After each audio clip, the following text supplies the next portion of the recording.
I am approaching another sector of the village. This is one of the two villages that were really wiped out. These are all homes.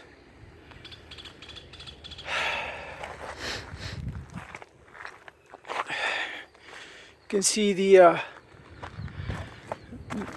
right there at that window is pretty much, I'm standing on the roof of these homes.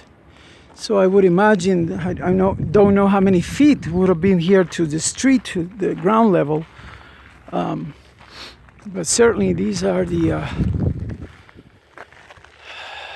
roof of these homes. They're all buried. It's really sad.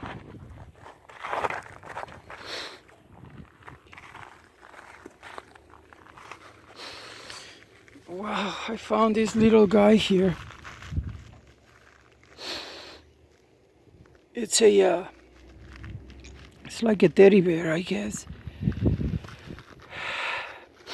He's just there.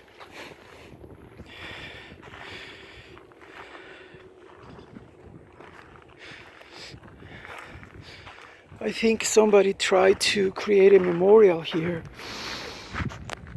again for this home, and it's no doubt that there are still a lot of people buried underneath this undescribable amount of material, volcanic material.